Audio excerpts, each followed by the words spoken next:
భారత్ రక్షణ రంగంలో మరొక అరుదైనటువంటి మైలురాయిని సాధించింది. నిజానికి 2014 తర్వాత ఇలాంటి మైల్ స్టోన్స్ చాలా సాధించింది. ఇప్పుడు నేను చెప్పబోయే వార్త ఏంటంటే తాజాగా ట్రైన్ పై నుంచి ఒక మిసైల్ ని ప్రయోగించి విజయవంతమయ్యారు. గతంలో మనం చూస్తే భూమిపై నుంచి ఒక మిసైల్ ని ప్రయోగించి సక్సెస్ అయినటువంటి సందర్భాలు ఉన్నాయి. అలాగే సముద్రంలోన ఒక షిప్ పై నుంచి ఒక పెద్ద షిప్ పై నుంచి మిసైల్ ని ప్రయోగించి సక్సెస్ అయినటువంటి సందర్భాలు మనం కొన్ని చూసాం. కానీ ఇప్పుడు ట్రైన్ పై నుంచి ఒక మిసైల్ ని ప్రయోగించగలిగారు విజయవంతంగా. అది కూడా ఇలాంటి వ్యవస్థ అతి కొద్ది దేశాల దగ్గర మాత్రమే ఉంది. ఇప్పుడు ఆ దేశాల సరసన భారత్ కూడా చేరింది. ఈ మిసైల్ పేరు ఏంటంటే అగ్ని ప్రైమ్ మధ్యంతర క్షిపణి. దీని ప్రత్యేకత కూడా ఏంటంటే ఈ మిసైల్ 2000 కిలోమీటర్ల దూరంలో ఉన్నటువంటి టార్గెట్స్ ని కొట్టగలుగుతుంది ఈజీగా, అవలేలుగా.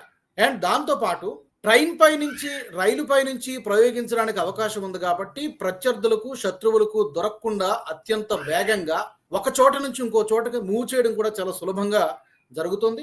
శత్రువులకి చిక్కకుండా అంటే చాలా క్విక్ గా దీన్ని ప్రయోగించడానికి ఆస్కారం ఉంటుంది. అంటే భూమిపై నుంచి ప్రయోగించినటువంటి మిసైల్స్ తో కంపేర్ చేసినప్పుడు, సముద్రం పై నుంచి ప్రయోగించినటువంటి మిసైల్స్ తో కంపేర్ చేసినప్పుడు చాలా ఫాస్ట్ గా దీన్ని సిద్ధం చేయవచ్చు అనేది డిఫెన్స్ ఎక్స్పర్ట్స్ చెబుతున్నారు. నిజానికి రక్షణ రంగంలో గడిచిన 11 సంవత్సరాల్లో చాలా మార్పులు వచ్చే చెప్పుకోదగ్గ పురోగతిని సాధించాం.